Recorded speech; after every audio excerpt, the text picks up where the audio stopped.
That Thursday night, I laid out the salmon fillets on the counter, their pale pink flesh still glistening under the kitchen light. I rubbed them lightly with olive oil, squeezed a half lemon over their top, and seasoned them as I always had when we were happy: salt, pepper, a dusting of smoked paprika. While they rested, I stirred jasmine rice, watching the grains swell into fluffy clouds before steaming them in a bamboo basket. Over on the roasting pan, I spread diced carrots, zucchini, and bell peppers in olive oil and rosemary, sliding them into the oven so their edges would brown just right. My movements were deliberate, even ritualistic. Each precise step felt like a prayer, a hope that something as simple as dinner could bridge the widening gap between Sienna and me. When I arrived at the table we bought 6 years ago, its oak surface polished smooth by 100 Sunday mornings and late-night conversations, I took in the scene long before she did. The candles flickered in brass holders we chose on our first anniversary, their flame-dancing shadows on the wall.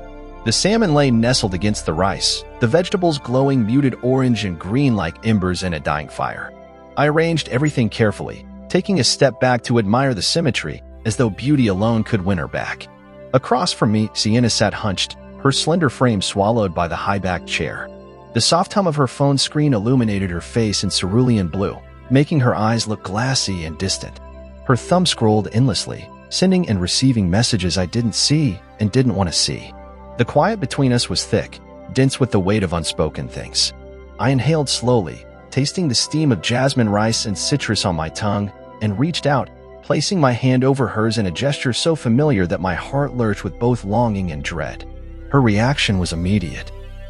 She jerked her hand away as though I'd pressed a red-hot iron against her skin. The plate rattled in my grasp. I swallowed hard, the warmth of the meal suddenly too bright against the chill in the air. "Don't touch me tonight," she whispered, her voice low and hollow, void of anger, carrying only fatigue and indifference. In those 3 words, I felt my pulse slow, my chest tighten. It wasn't fury in her tone. There was no crack of rage or accusation. There was only apathy. And apathy is something more devastating than anger. It is the absence of feeling, the echo of something lost. I watched her profile, pale in the screen's glow, the way her lips parted slightly and her lashes cast faint shadows on her cheeks. I remembered how, months ago, those same lips had curved in genuine laughter when I told a bad joke, how her lashes had fluttered like butterfly wings when I brushed a strand of hair behind her ear. Now the same features felt cold, alien, etched into a memory that had already slipped away.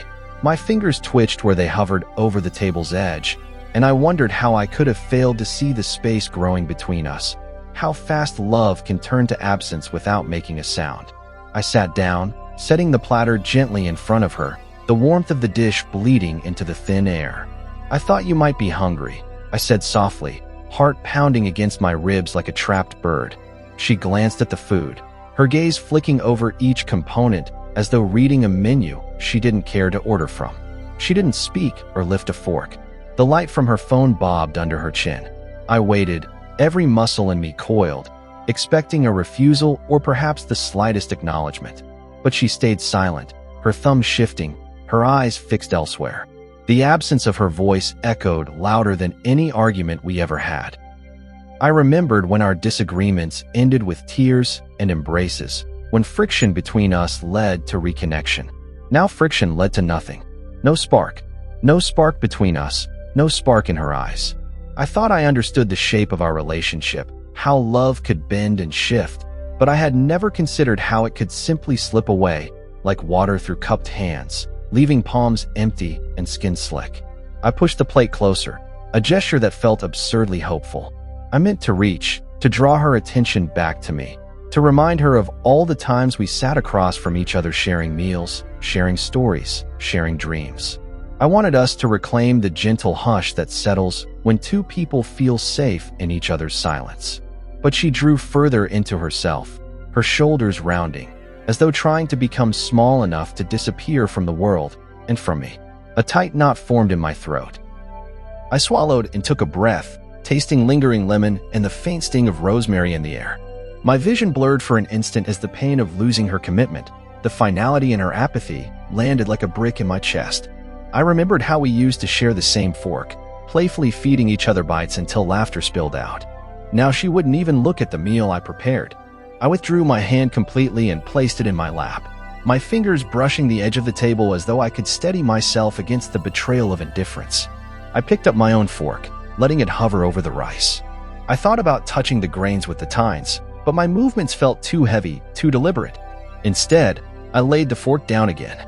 The candles flickered dutifully, the smoke curling up toward the ceiling, and I realized I was alone at this table, alone in a life we had built together.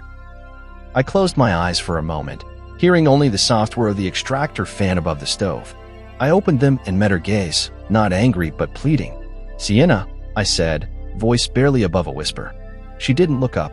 I repeated her name once more, softer, an echo in an empty room. No response. At that moment, the truth felt as unavoidable as the night closing in around me. Whatever we had, she had already left it behind. And I was the only one still digging through the ruins, trying to find a spark that no longer existed. I sat back, finally letting the silence settle fully between us, and took in the dinner I had made with so much hope. I exhaled, hot and empty, and realized that tonight, the meal I prepared was for me alone. I stepped out into the humid night air, the streetlights casting pools of amber across cracked pavement as if spotlighting my own hidden grief.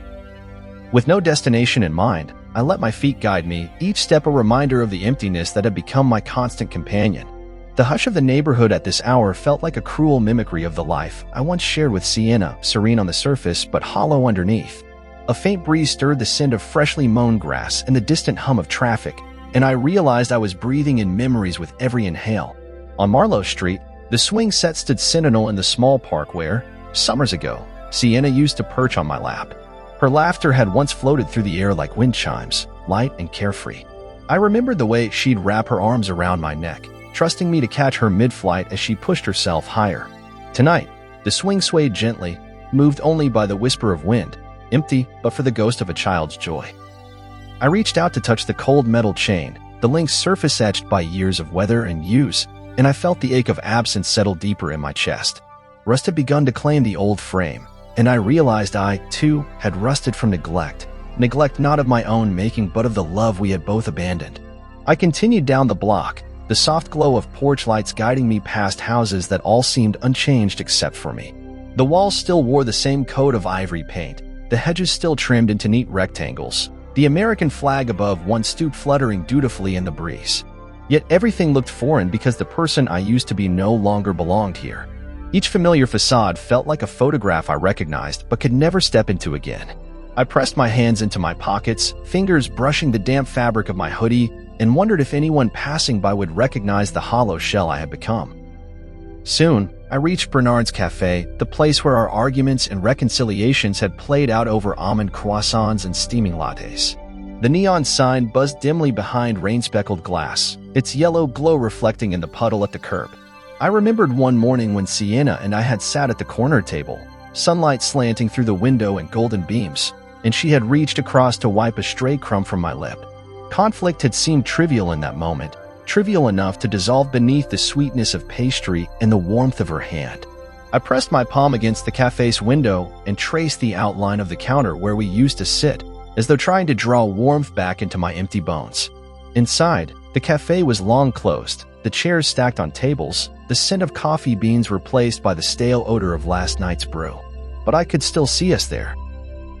Me laughing after a bad joke, Sienna nudging me with a playful elbow, the barista smiling indulgently at our private world. My throat tightened, and I blinked against the sting of remembered happiness. Every corner of this street held a fragment of the past, a shard of time when our hearts synchronized over simple rituals that now seemed impossibly distant. I rounded the block, head bowed, feet unhurried despite the weight of each memory. The hum of crickets rose from the lawns, a chorus that underscored the solitude of my walk.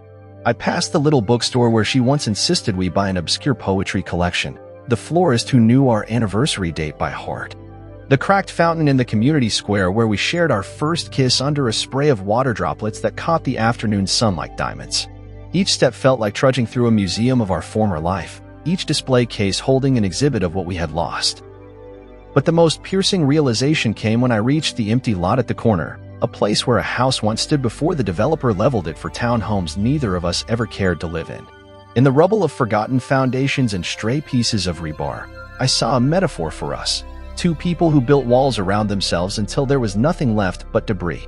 I crouched down and ran my fingers through coarse gravel, imagining that if I sifted hard enough, I might unearth something salvageable.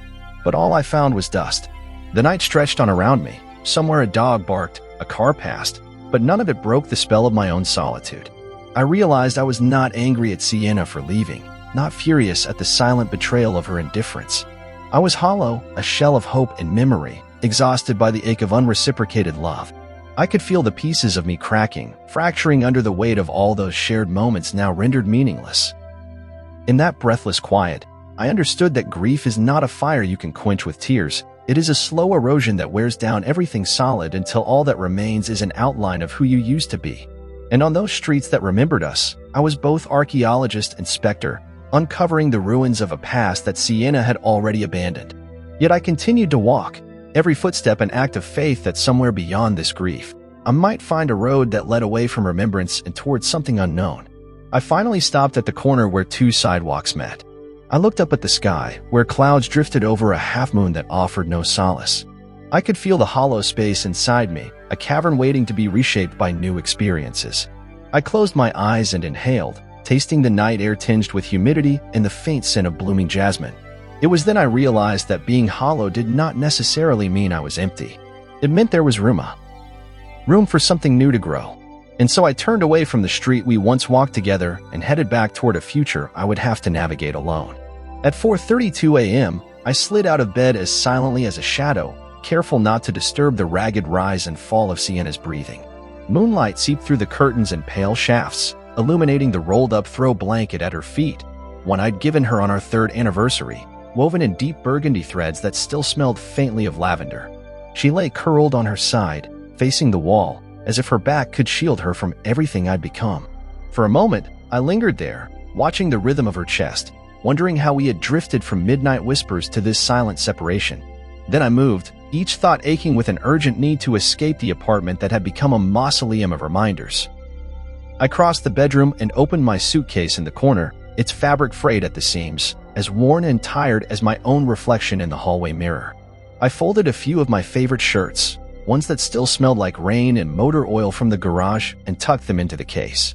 I chose jeans that had faded to a soft blue, their worn knees a testament to lazy weekends and careless laughter. I packed a pair of clean socks, my phone charger, a toothbrush still sealed in plastic, and my wallet, lean with only the essentials, driver's license, credit card, a few crumpled bills. I hesitated only once, fingering the passport I kept tucked in its sleeve, knowing that I might cross borders tonight and that this piece of paper would both free and terrify me. I paused to look back at the bed, at Sienna's silhouette pressed against the pillow, her shoulders rising and falling in oblivious sleep. Guilt flared like a torch in my chest, but I swallowed it down, replacing it with a taut sense of necessity. I could no longer stay in a place where every breath reminded me of what we had lost and every heartbeat echoed the silence between us. With deliberate calm, I closed the suitcase, fastened the clasp, and placed it next to the front door. In the kitchen, I scribbled a note on a sticky pad in bold, uneven letters, "Take care of yourself." No flourish, no apology, no desperate plea.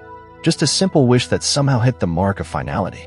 I left it on the countertop by the coffee maker, the one she brews with precision each morning, as though even that small ritual no longer mattered. I took a last look around the apartment, the framed photos of us smiling at the beach, our wedding album on the coffee table, the stack of cookbooks we'd once pored over together. I let my gaze linger on each object for a moment, as if to memorize them in case this was the last time I saw them. Then I turned the key in the lock, the click resonating louder than I expected, as though the door itself sighed in relief. Outside in the hallway, the carpet muffled my footsteps, and I felt a peculiar lightness, like I'd shed a heavy skin. The elevator ride down was silent, too quick, and when I stepped into the lobby, its bright fluorescent lights felt harsh. I didn't pause. I kept walking, moving past the mailboxes, past the leasing office with its fake fiddle leaf fig tree that always drooped, and into the night that waited outside. The air was cool against my face, carrying the distant hum of traffic and the occasional rustle of a tree limb brushing against a window. I carried my duffel bag, the weight of it familiar and grounding, and kept my eyes on the sidewalk, scanning for a cab or a rideshare that might whisk me away. My heartbeat thrummed in my ears, but fear was swallowed by resolve. I thought of Arlo's garage, the spare couch that smelled of motor oil and solidarity. If I kept going, I imagined the relief of collapse, the world condensing into the narrow rectangle of that sagging mattress. Anything felt safer than the quiet suffocation of our apartment. I found a black sedan idling under a street lamp, its driver tapping on his phone. I slid into the back seat without speaking, placed the duffel at my feet, and gave him the address of my old friend's place. The city blipped by in streaks of yellow and red, stoplights, neon signs, brake lights, and I stared out the window, watching the buildings shift and blur until they became abstract shapes. My mind replayed the nights we used to talk until dawn, voices soft and urgent in the early hours. Now those hours were mine alone, vast and uncharted, and I realized that the departure I feared more than any journey was the one I was making from myself. By the time the driver pulled up to Arlo's garage, clouds were thinning in the eastern sky, and a pale light touched the horizon. The warehouse door was open, its metal frame yawning like a mouth welcoming someone back. Maybe me, maybe someone else wearing my face. Arlo stood leaning against an old pickup, arms crossed, watching the car unfold. His eyes widened for a fraction of a second, not with surprise but with knowing. He waved me over without a word, and I climbed out, the duffel bag slung heavy across my shoulder, my footsteps echoing in the open space. In the dim light, under the crooked shadows of tools hanging on the walls, I felt the first tremor of something I hadn't expected. Hope. Not hope for us to return, but hope that I might find myself again. And in that moment, with the garage door closing softly behind me, I realized that leaving hadn't been an act of surrender, it had been a reclaiming of the person I once was and the man I could still become. I drove for hours under a sky that changed from ink black to the slate gray of dawn, my hands steady on the wheel though my thoughts roared in chaos. The road stretched out before me in long, empty ribbons, the hum of the engine a constant companion to the memories I tried to leave behind. Mile markers clicked past, each one a small triumph. 10 miles, 50 miles, 100 miles. With every passing number, I shed a layer of the man I had been, husband, lover, insider in a life that no longer resembled me. When the sun finally crested the horizon in a pale wash of gold, I realized I felt less like I was running away and more like I was heading towards something I couldn't yet name. Arlo's garage appeared on the outskirts of town without warning, a squat, red brick building with peeling paint and a hand-lettered sign that read Arlo's Garage in fading white. Behind it, a rusted chain-link fence enclosed a yard littered with old tires and car parts. I parked next to a pickup truck whose bed was stacked with scrap metal, turned off the engine, and sat for a moment listening to the quiet. No ring of the dinner bell, no hum of conversation echoing through walls. Just the wind rattling an overhead sign and birds beginning their morning calls. Inside, the smell of motor oil wrapped around me like a familiar coat, comforting in its heaviness. Tools hung in neat rows on pegboards, each wrench and socket lying in wait for its purpose. The air was tinged with the scent of rubber and hot engines, punctuated by the faint ozone smell of welding torches. Sunlight slanted through high windows, tracing dust motes that danced in lazy spirals. It was a far cry from the sterile apartment where every corner bore the ghost of Sienna's indifference. Here, amidst the hum of machinery and the promise of tangible work, I felt grounded. Arlo emerged from the back room, his denim shirt streaked with grease and sweat. His hair was a tousle black that refused to stay in place, and his eyes held the same blunt, unwavering gaze I remembered from trade school days. He stopped when he saw me, and in his moment of recognition there was neither judgment nor pity, only acceptance. He tipped his head toward the back wall where a battered couch leaned against a stack of tires. "You want the couch or the cot?" he asked, voice gravelly from years of inhaling exhaust fumes. I paused, looking at the two options. The cot was thin, its metal frame creaking like an old gate when you sat on it. The couch looked more forgiving, though its fabric was stained and worn down to the springs in places. I thought of the nights spent on a cot in cramped dorm rooms, the way my body ached when I woke up cold and cramped. I thought of wanting something softer, even if it meant surrendering to the sag of cushions and unwanted odors. "The couch," I finally said, and Arlo nodded as though he expected nothing less. He grabbed my duffel and set it on the couch seat, then propped two flat cushions to create a makeshift backrest. I peeled off my jacket and draped it over the armrest. The couch smelled of sweat and oil, but also of history. Of afternoons spent during slow season swapping stories, of laughter over botched repairs, of the camaraderie that forms when you work elbow-deep in engines. I sat down, feeling the springs give under my weight, and a strange calm settled in my chest. For the first time in weeks, I didn't feel like an intruder in my own life. Arlo puttered around a workbench, humming an off-key melody. He didn't say much, didn't ask me to explain, didn't prod or pry. He simply went about his morning routine, checking oil levels, tightening bolts, listening for the promise of mechanical life in each vehicle that rolled in. Now and then, he glanced my way, offering a nod or a tilt of his head, as though to remind me that I was among friends, that this rough space could be a refuge if I let it. By midday, the garage filled with the clatter of tools and the thrum of engines. I watched Arlo guide a young apprentice through the process of rebuilding a carburetor, his voice patient and precise. I felt a tug in my chest, an echo of dormant purpose. Years of late nights and early mornings in this very environment had taught me the rhythm of machines, the satisfaction of a job done well. I stood up, stretched muscles that had grown stiff from sleeping on the couch, and walked over. "Let me help," I said quietly. His head snapped up, surprise flickering across his face. Then he offered a wry grin. "Thought you'd never ask." We spent the afternoon elbow-deep in grease, my hands recalling the choreography of disassembled parts and recalibrated systems. Each bolt turned, each gasket replaced, felt like a small reclamation of myself, proof that I could still be competent, valuable, worthy of respect. The weight of marital failure and emotional abandonment faded in the face of tangible progress. When the job was done, the engine purred like a satisfied beast, and Arlo clapped me on the shoulder.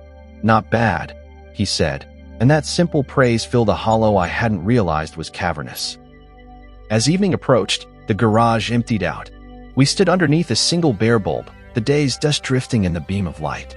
Arlo leaned against the rear fender of the car we'd just finished, and I sank back onto the couch, feeling its springs cradle me. "You're doing good, Jules," he said softly, using my old nickname. I closed my eyes, letting the silence envelop me, punctuated only by the distant echo of the city beyond the garage doors. I realized that this couch, with its motor oil scent and industrial scars, was more than a place to sleep. It was a symbol of solidarity, a declaration that I mattered, even if the world outside had forgotten. That night, wrapped in a thin blanket beneath the low hum of streetlights filtering through the windows, I slept deeper than I had in months. Not because the couch was comfortable, but because for the first time, no one was silently wishing I didn't exist. And in that quiet reaffirmation, I found a fragile beginning for the man I was becoming. 3 days later, I reactivated my phone, the screen lighting up with dozens of missed calls and messages stacked like a pleading tower. I stared at my reflection in the dark glass, haggard eyes rimmed with fatigue, cheeks hollowed by late nights and early departures, and resisted the urge to delete everything. Instead, I silenced notifications and tucked the device into my jeans pocket, determined to control when and how I would hear from her. That evening, rain began to fall in jagged sheets, pattering against the garage's corrugated metal roof like a restless drumbeat. I was under the hood of a customer's sedan when Arlo appeared, wiping grease from his hands on a rag. His brow furrowed as he glanced down the street, then back at me, muscles in his jaw working as if he were chewing on a question he wasn't sure he wanted to ask. Finally, he nodded toward the open garage door, and I saw her standing there, wet hair plastered to her temples, shoulders slumped under a soaked trench coat, eyes pleading under the halo of the neon sign. My heart thumped so loudly I thought Arlo might hear it, but he just tilted his head. I closed the hood and stepped away from the car, boots crunching on the oil-spattered concrete. She looked smaller than I remembered, diminished by distance and the weight of her own regret. Her gaze flicked toward the workbench where I stood, and something in her face cracked, an unguarded moment of vulnerability that both pulled me in and held me at arm's length. "Is Julian here?" Her voice was soft, but it cut through the garage's hum like glass. She searched Arlo's face, eyes bright with unshed tears. "She's asking for me," I said, using her preferred pronoun for the first time since we parted. It felt strange and final to speak my name aloud in her presence. Arlo crossed his arms, protecting both of us with the quiet solidarity he'd already offered me. He stepped aside, letting her see me clear as day. I took a breath and met her gaze, steadying every muscle against the swirl of memories threatening to surface. She hesitated for a beat, then took a tentative step forward. Rain dripped from the brim of her coat, soaking the garage floor beneath her. "I'm sorry," she said, voice cracking on the apology. "I never meant to push you away."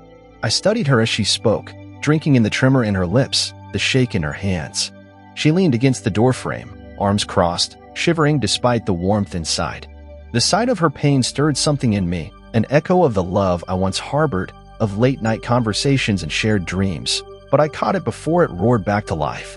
I was just tired, she continued, stirring the air with a single finger as though she needed to move to stay upright. Tired of everything, tired of us, tired of pretending nothing was wrong. Her words fell like raindrops, each one pattering on the surface of something I no longer felt. Tired doesn't excuse how you treated me, I said quietly, letting the weight of that fact settle between us.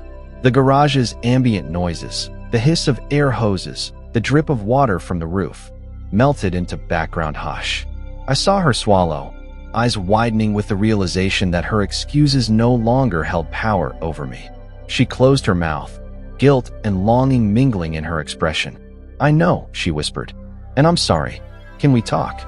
I felt the familiar tug of hope, the urge to fold my loneliness into her remorse, to reclaim what we lost. But the hurt had calcified into something stronger than longing. It had become the foundation upon which I rebuilt my life these past days. Each workshop task, each night on the worn couch, each sunrise I greeted without her shadow looming beside me. "I'm not who I was," I said, voice steady. I glanced at Arlo, whose nod gave me permission to end this. I turned back to Sienna. I left because I needed to find myself again. I'm not out here waiting to be your safety net. Her face crumpled, tears finally spilling free. "Please," she pleaded, stepping forward despite the rain, despite the barrier I raised between us. "I thought I'd lost you forever." "You did lose me," I replied, surprised by the calm certainty in my own words. "I had to disappear for a while so I could remember that I'm more than someone's husband. I'm a man who deserves respect, who deserves to be seen. And last time I checked, you weren't seeing me." Her shoulders shook with sobs, and I softened for the briefest moment, an old habit of mine, reflexive and dangerous.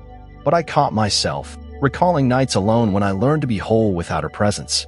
"I forgive you," I said, surprising us both, "but I can't go back." She sank to her knees in the puddle, rainwater soaking through her coat, and reached out as though to grab my hand, but I kept my arms at my sides. "Don't do this," she begged. "Don't walk away." I took a slow step backward, boots splashing in shallow water. I already did. I paused at the edge of the engine bay where a half-repaired motor waited, a reminder of why I stayed. Because here, my worth wasn't tied to someone else's love. She watched me, rain-washing patterns down her face, as I edged toward the exit. Around us, the garage hummed on, indifferent to our drama. Arlo gave her a sympathetic look before turning back to his work. The remaining customers outside might wait or might leave, but here, in this place of oil and steel, I was free of expectation. I reached the door, the threshold between our shared past and my reclaimed future. I looked back once, saw her crumpled figure, the ache in her posture, the loss etched into every line of her body, and felt no flicker of doubt. Then I stepped out into the rain, leaving behind footprints that vanished in the puddles, and closed the garage door softly on the woman who came knocking. Behind that sheet of metal, I was safe, and for the first time in months, I felt unbreakably whole. I rolled into town just after sunrise, the sky a pale wash of orange and pink that felt like a blank canvas, and parked outside a two-story building with peeling white paint and a faded sign that read "Petals and Provisions." Above the entrance hung a rusted bell that chimed dully when I pushed it open, announcing my arrival to a narrow space lined with glass jars of spices and rows of fresh flowers in galvanized buckets. The florist looked up from her ledger, an older woman with silver hair pulled into a low bun, and offered a polite nod before returning to her calculations. In that moment, I realized no one here recognized me. My face bore traces of sleepless nights and hardened resolve, but to them I was just another stranger seeking something new. I swallowed, letting the anonymity settle around me like a comforting cloak. No whispers of "that guy who married Sienna," or sympathetic glances, just fresh starts. I rented the studio apartment above the shop from the florist, Mrs. Delgado, who insisted on showing me every nook of the space, from the tiny kitchenette with its chipped tile backsplash to the lofted sleeping area that looked out over the main street. I dropped my duffel on the floor and ran my fingers along the worn hardwood planks, listening to the creak under my boots as though it were an invitation rather than a complaint. Before I could second-guess myself, I retrieved the change from my pocket, just enough to cover the first month's rent plus a small deposit, and asked if she had any recommendations for good work around town. She smiled, handing me the keys, and directed me to a warehouse on the edge of the industrial district, where a small logistics company was hiring. I nodded, thanking her, feeling a flutter of anticipation I hadn't known in months. This place had no memories of me tethered to its every corner, and that was exactly what I needed. The logistics warehouse was a squat brick building with loading docks that rose and fell like the chest of some great sleeping beast. Forklifts hummed inside, and men in safety vests moved crates with trained precision. I introduced myself to the foreman, an imposing man named Sanders whose lined face suggested years of early mornings, and explained my background in warehouse operations. He eyed my resume with a raised eyebrow, noting my previous position managing inventory and coordinating shipments. "You start tomorrow," he said without a smile, then turned back to the bustle of activity. I left my duffel in my new studio that evening and returned the next morning, trading sweat-stained jeans for coveralls, and stepped onto the concrete floor with a sense of purpose that felt foreign and exhilarating. My first shift was grueling, more physically demanding than any job I'd held before, but it grounded me in the present. Every pallet I loaded, every barcode I scanned, was a small victory, a declaration that I could earn my keep with calloused hands and honest labor. I arrived before dawn each day, the warehouse bay doors glinting in the half-light, and raced the sun through endless rows of metal shelves. The routine was relentless. Unload a truck, sort boxes by destination, verify counts, stack them onto a pallet jack. The work was noisy and unglamorous, but it left no room for the ache of absence. At the end of each shift, my muscles ached in a way that felt restorative, as if the pain was burning away the residue of a life I'd fled. Outside of work, I kept to myself. I learned which cafe down the road served the richest espresso, which laundromat had the friendliest attendant, which stretch of the river trail was best for clearing my mind at dusk. I paid no attention when neighbors greeted each other by name. I passed them with a nod and a curt morning, happy to remain a stranger. I blocked Sienna on everything, phone, social media, even the local chat forums, determined to keep her absence from creeping back into my consciousness. At night, I cooked simple meals on the tiny stovetop, scrambled eggs with chives, grilled chicken with sautéed spinach, nothing elaborate, nothing reminiscent of the dinners I once prepared to win her affection. My new dinners were fuel, not ceremonies. On my third week, my phone buzzed with an alert I'd set as a reminder, call home. I ignored it. Then my coffee mug chipped and cracked my lip the next day, drawing a thin line of blood I cleaned up without thought. Each small disruption in my life felt like a milestone, proof that I was present in a reality that belonged only to me. When I collapsed onto the bed at night, the studio above the flower shop silent except for the hum of the refrigerator below, I felt the space around me breathe like an ally rather than a tomb. I had created a boundary between who I was and who I used to be, and every breath I drew felt owned by me. Over time, I found comfort in repetition. On Thursdays, I walked down to the diner for blueberry pancakes. On Fridays, I browsed through dusty volumes at the second-hand bookstore next to the hardware store. On Sundays, I joined memory card nights at the community center. Unsure how to play most games, but enjoying the low-stakes companionship. I introduced myself as Julian, and that name fit better than I expected, unique here, unburdened by the weight of husband or ex. It was a reset, a rebranding of the self I had nearly lost. In this town with no history, I was free to define my worth by my actions and not by my relationships. One evening, walking back from a shift at the warehouse, I passed the river trail as twilight settled. I paused, listening to the gentle rush of water over stones, and closed my eyes. For the first time in months, there was no ache to unearth memories. There was only the steady rhythm of the current and the steady beat of my heart. I breathed deeply, tasting the mingled scents of damp earth and wildflowers drifting from petals and provisions below. In that moment, I understood that I hadn't left to escape the past. I'd left to find a place where I could grow roots untethered to pain. And here, under the soft glow of the rising moon, I began to plant them. The first morning, I tied my sneakers for a run. My muscles protested as though awakened from a deep slumber. I jogged down the quiet street behind my apartment, the dawn mist wrapping the pavement in cool fingers. Each footfall felt deliberate, a small defiance against the heaviness that had weighed my body and spirit these past months. By the time I reached the river trail, my breath came in steady puffs, and I realized that moving my body was an act of reclamation, each step affirming that I still inhabited this life. A week later, I walked into the local gym, its fluorescent lights buzzing overhead and the scent of rubber mats and sweat hanging thick in the air.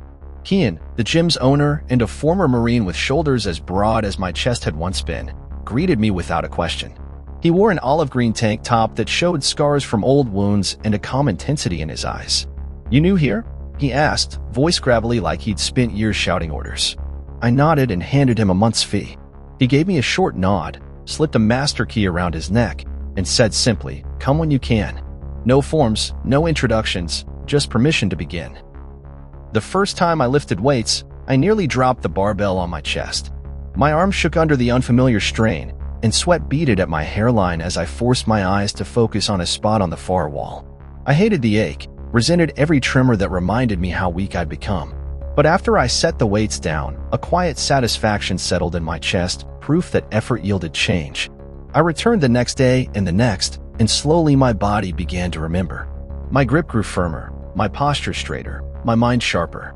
Each repetition chipped away at the residue of self-doubt, forging something solid where uncertainty had reigned. Between sets, I devoured novels, crime thrillers, modern poetry, classic literature, anything that carried me out of my own head for a while. I read in the corner by the water cooler, propped against a pillar, turning pages as the hum of treadmills and clank of weights swirled around me. One afternoon, I overheard two regulars talking about a book club at the community library. I paused by the door, torn between the impulse to remain invisible and the desire for connection.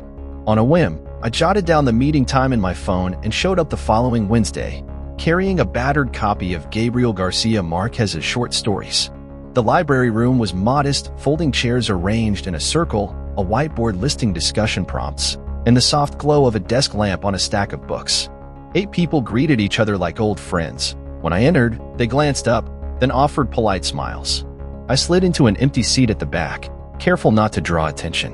When the facilitator asked for introductions, I cleared my throat and said, "I'm Julian," my voice quieter than I'd have liked, "and I'm reading A Very Old Man with Enormous Wings." The group nodded appreciatively, and someone passed me a cup of lukewarm coffee. In that room, amid strangers sharing insights and laughter, I felt the first real recognition that I was more than the sum of my past failures. As weeks turned into months, I carved a routine. Mornings at the gym, afternoons at the warehouse, evenings curled up with a book or scribbling in a journal. I cooked simple but nourishing meals, Tuscan white bean soup, stir-fried broccoli with garlic, pan-seared trout with lemon. I thought of salmon dinners and jasmine rice, but those memories felt distant and belonged to someone else's life. My dinners now were unceremonious fuel, eaten at a small wooden table where the only reflection in the window panes was my own. On a chilly Sunday, I caught the tail end of a Little League basketball game at the rec center. The court echoed with squeaks of sneakers and the shrill flashes of refs' whistles. A group of kids, dribbling unevenly, passed a ball between them under the watchful eye of a volunteer coach. I stood by the bleachers, arms crossed, watching Tyrell, a skinny boy with dark curls and a scowl that didn't quite fit his age. He played with a fierce intensity, pivoting sharply, eyes darting as though expecting rejection. Something in his stance reminded me of myself when I first arrived here.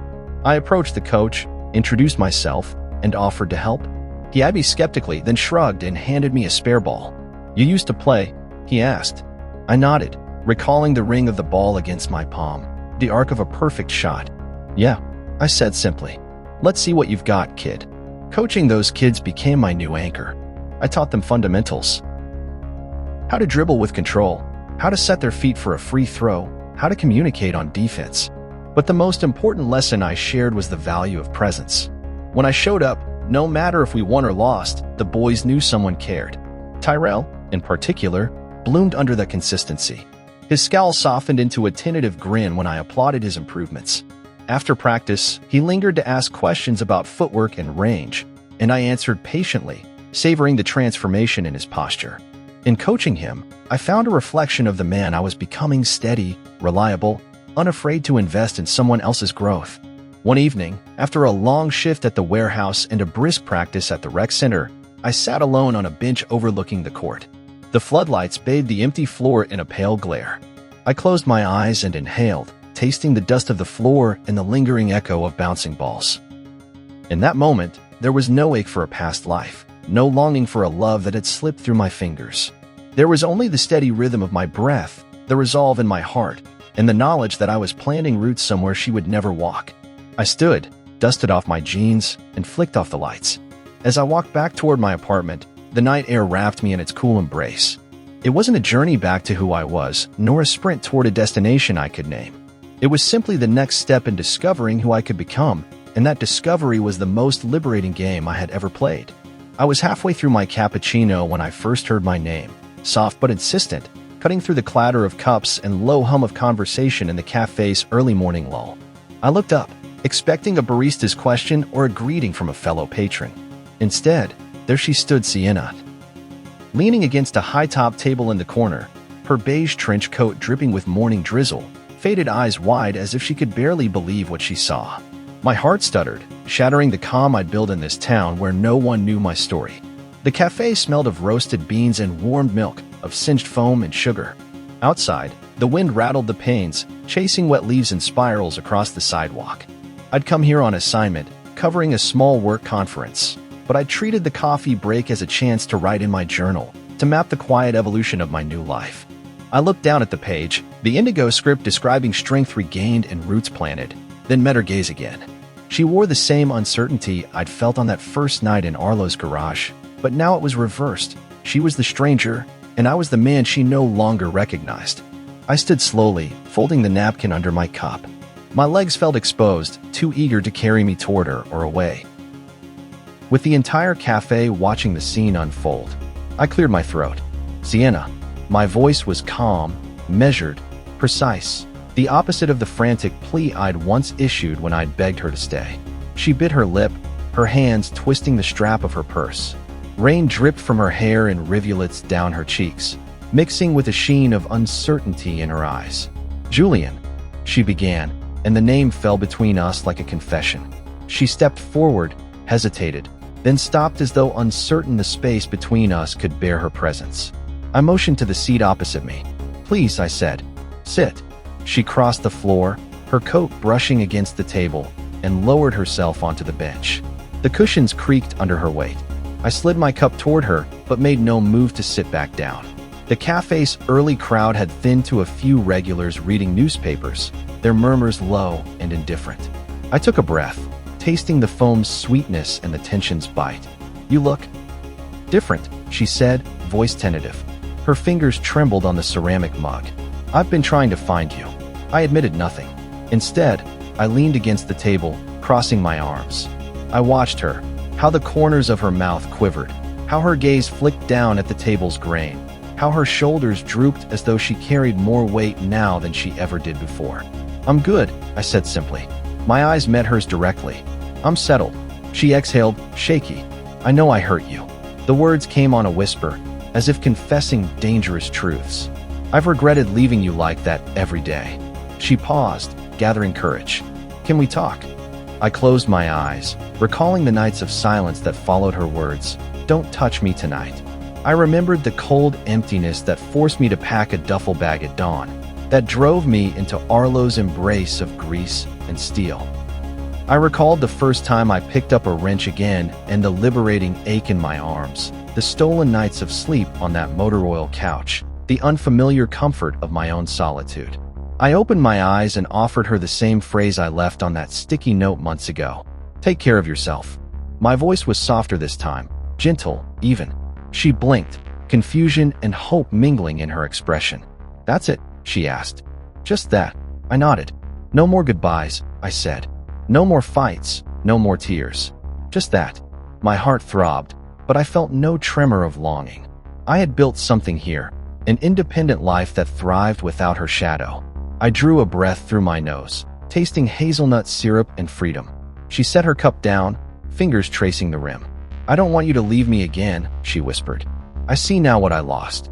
A single rain-streaked light flickered overhead, casting lines across her face. I saw regret etched into her features, but I also saw weakness. The same weakness that once allowed her to withdraw her heart without a backward glance.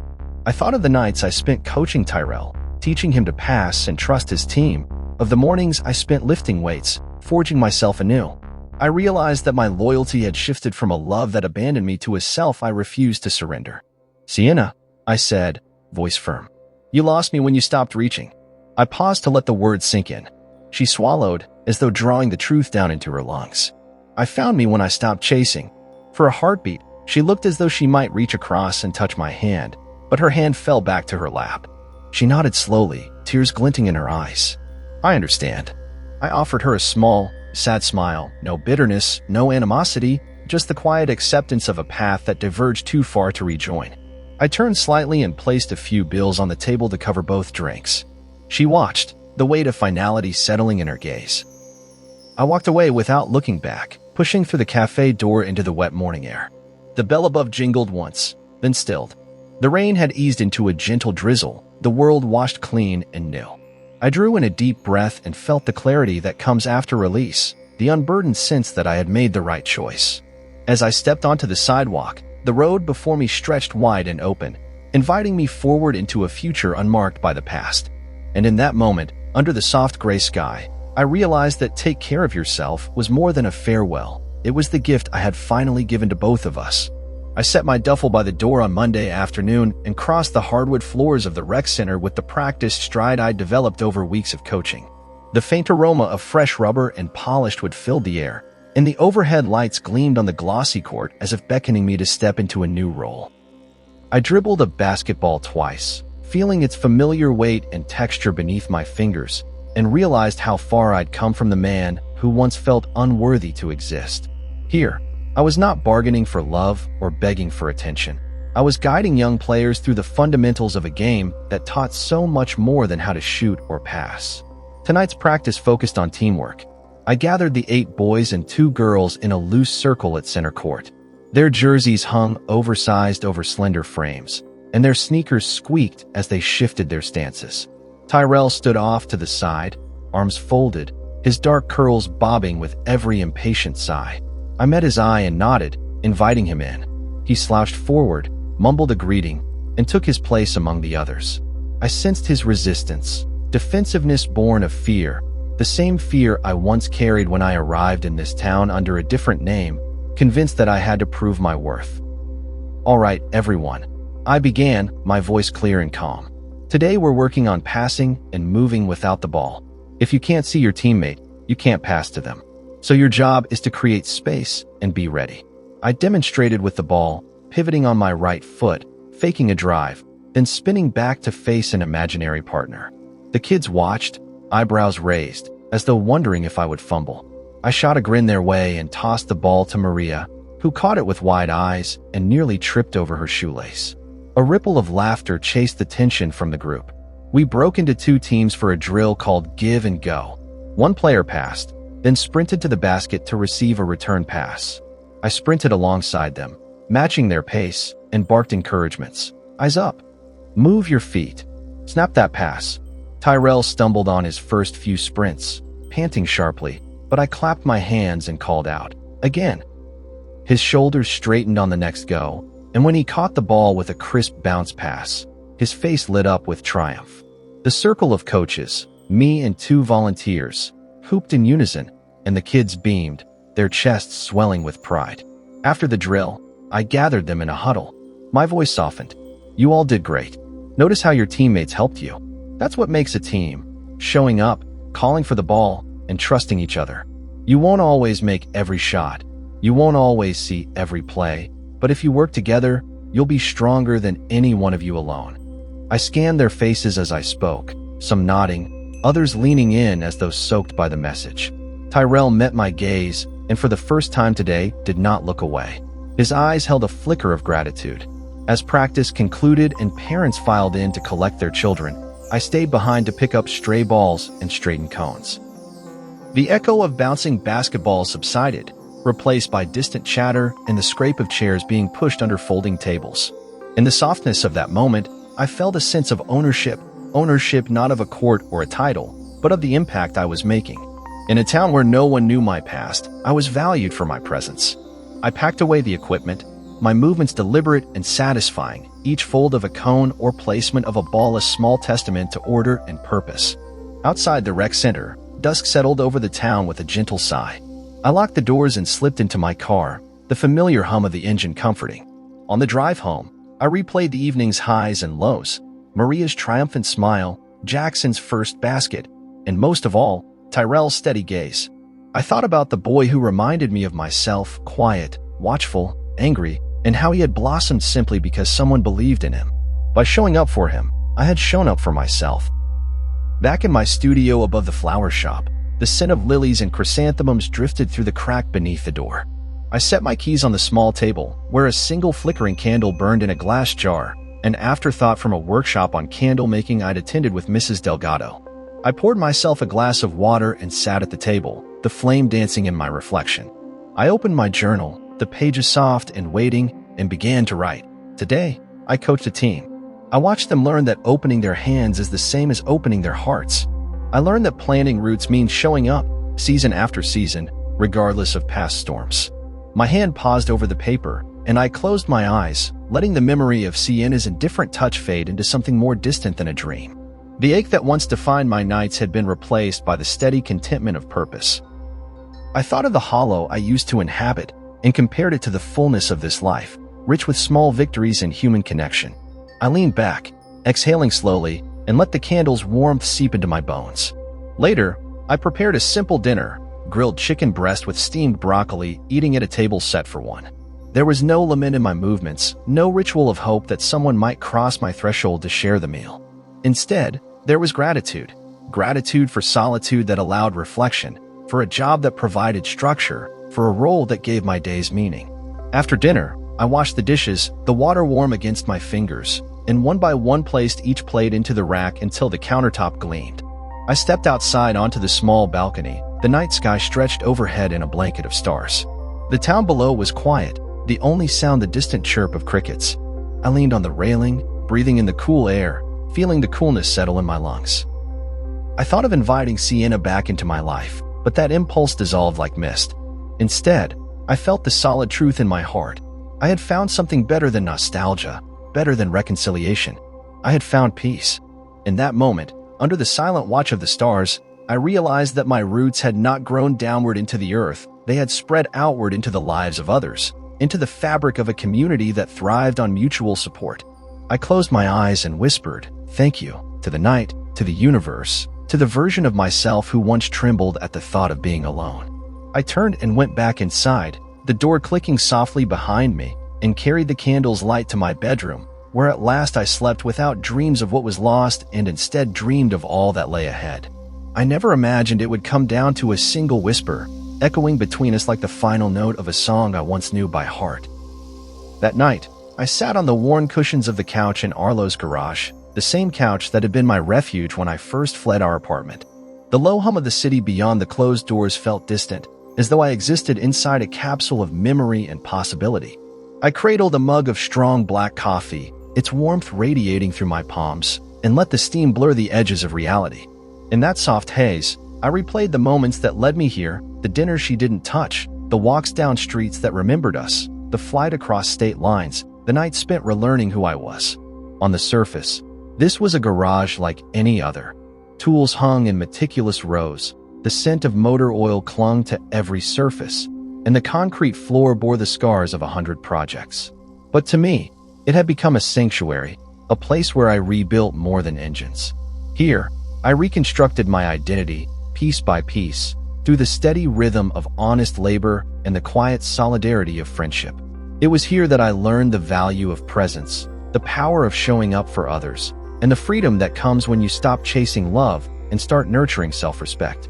A sudden hiss interrupted my reverie, and I looked up to see the garage door slide open a crack. Rain filtered in, sleek streams of silver that traced the door's edges and dripped onto the floor in tiny splashes. Standing there was Sienna, her figure framed by the harsh glow of the street lamp outside.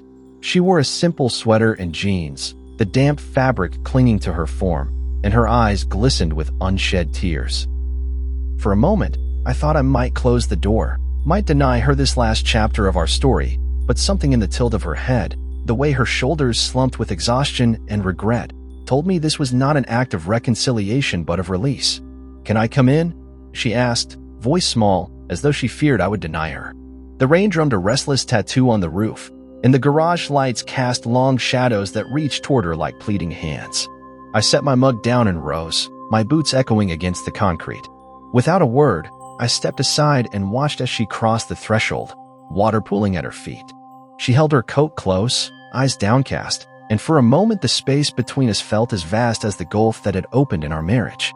I gestured toward the couch where I sat nights ago, same spot where I had found a sliver of peace in the wake of our parting. She hesitated, then sank onto the edge of the cushions, folding her arms around herself as though shielding against the memories that clung to these walls.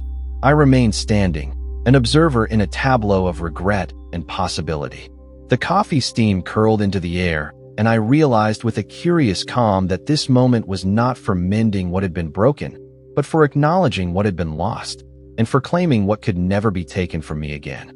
She looked up, meeting my gaze with vulnerability etched across her features. "I had to see you one last time," she said. Her voice trembled, each word hanging in the charged air. "I needed to know that you were okay." She tucked a strand of wet hair behind her ear, her fingers shaking. "I was wrong, for everything. For the nights I ignored you. For the way I let my own exhaustion become your burden." In the dim light, I could see the lines of fatigue around her eyes, the sag in her posture that hadn't been there before. She had worn indifference like armor, but now that armor lay broken at her feet, revealing the person beneath, flawed, sorry, and perhaps still capable of love. But I had changed. The man she once knew had been dismantled, repaired, and reforged in the fires of solitude and sweat. I had become someone who knew his worth, someone who refused to shrink into the background of another's life. I crossed the floor and stood in front of her, close enough to feel the cool air radiating from her coat, but far enough to guard the space I'd claimed.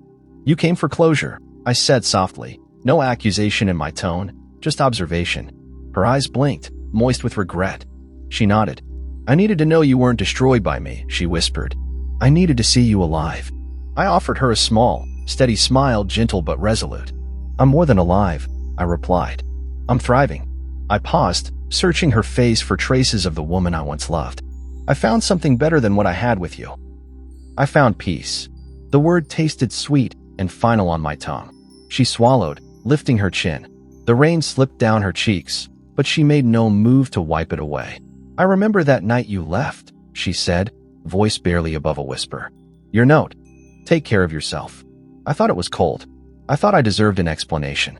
But now I realize you gave me the greatest gift, a chance to take care of you and yourself. Her lips trembled. "I'm sorry I never saw your worth until you walked away." My heart fluttered, not with longing, but with the echo of old wounds healed.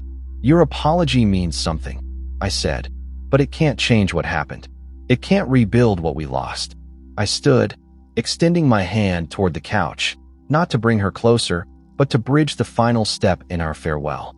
She reached out and took my hand, the contact gentle, affirming, and complete. We held each other's gaze in the silence, two souls acknowledging the truth of who we were and who we had become. The rain quieted, the drops slowing to intermittent taps. Outside, the street lamp blinked, and I realized the night was giving way to dawn. The first hint of light stretched along the horizon in a pale line that promised a new day. I felt the heaviness lift from my chest, replaced by a clear sense of closure. Whatever came next for Sienna or me would be untethered from the ghosts of our past. We had reached the end of our story together, and now it was time to turn the page. I released her hand and stepped back, giving her room to rise. She stood slowly, her coat clinging to her form, and tucked a loose curl behind her ear. "Goodbye, Julian," she said, the name I once bore fully, now carried only in memory. I nodded. "Goodbye, Sienna." The garage door opener hung silent and used, as though even that mechanism respected our moment. She walked toward the exit, each step measured and deliberate. I watched her silhouette recede, illuminated briefly by the street lamp before disappearing into the dawn mist. The door closed behind her with a soft click that echoed in the steady quiet of the garage. I stood alone, the weight of her absence settling in, but this time the void felt different, no longer a chasm of grief, but a space defined by possibility. I returned to the couch, sank into its familiar embrace, and lifted the mug of coffee once more. The steam curled upward, and I inhaled deeply, tasting the bittersweet blend of finality and freedom. In that single whisper, she had freed me. And in the silence that followed, I found the peace that lasts beyond goodbyes, beyond whispered regrets, and beyond the boundaries of what once was. With the dawn at my back, I finally understood that true liberation comes not from vengeance or reconciliation, but from the quiet acceptance of who we are, and the unwavering resolve to care for ourselves, always.